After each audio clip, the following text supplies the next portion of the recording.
Thanks for staying with us. Taking a live look outside on the CorwinAuto.com Valley Sky Cam. The trees changing color, some fall-like colors out there, and some of the leaves falling off of those trees, especially with some breezy conditions out there. Current temperature under some partly to mostly sunny skies. 71, winds out of the southeast at 17 with some gusts at times over 20 miles per hour.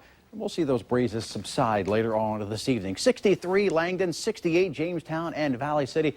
About another 68 down in the Wahpeton area. Winds, they're on the gusty side. They'll subside a bit tonight and then pick up again tomorrow out of the south and southeast, 10 to 20 miles per hour with some occasional stronger gusts, and those breezy conditions again will continue for the next few hours. Some partly cloudy skies out there, and those clouds really thicken up off towards the west, and it's underneath those clouds as a weak system moves off towards the north and northeast. It's sparking off some rain, but the overall trend has been for this area of rain to decrease, but we could see a few isolated sprinkles, especially up in the Devil's Lake Basin as we head through the next few hours. However, the vast majority of us will stay dry. Northern plains, that activity stretches down into western South Dakota and Nebraska, and showers and storms up and down the Rocky Mountains, and some rain showers and thunderstorms from the Great Lakes over towards the mid-Atlantic states and tailing on down towards southern Florida.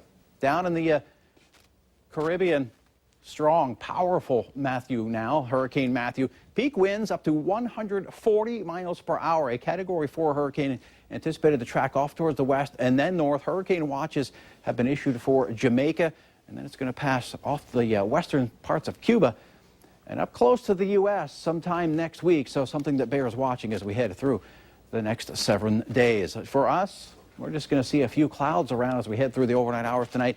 And if you are headed out to look at northern lights, and it looks like there's a pretty good chance for them again tonight, you will have to battle some clouds, but a mix of clouds and northern lights makes for some good pictures. By tomorrow morning, we could see some fog in our eastern counties, something to keep in mind if you've got some travel plans late tonight, early tomorrow morning. And again, a chance for some northern lights as we head through tonight and into tomorrow morning. As we head through the day tomorrow, after bottoming out in the low 50s in most locations, we'll see a nice warm-up with some south to southeast winds. It'll get us up into the 60s and the low 70s with a mix of clouds and sunshine.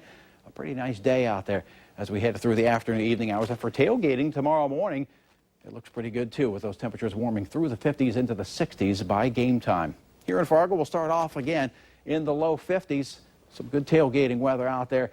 Mid-60s by your lunchtime, and by later on in the day, we'll top it out in the low 70s. Picture of the day, once again, another great northern lights shot. Thanks to Craig for sending this on.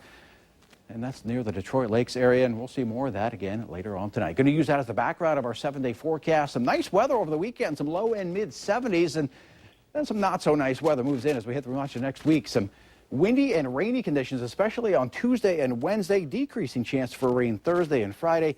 And temperatures cooling down to highs only in the low 60s by the end of next week. Oh, chilly. We better enjoy it this weekend. Fall is here. October is here starting tomorrow. Right. Okay, question for you. Yeah. Do you know how to change a tire? Of course. I learned a long time ago. Well, then you're set. But you might be surprised, and you might be as well, at the number of Americans who don't know how to change a tire. That story's next.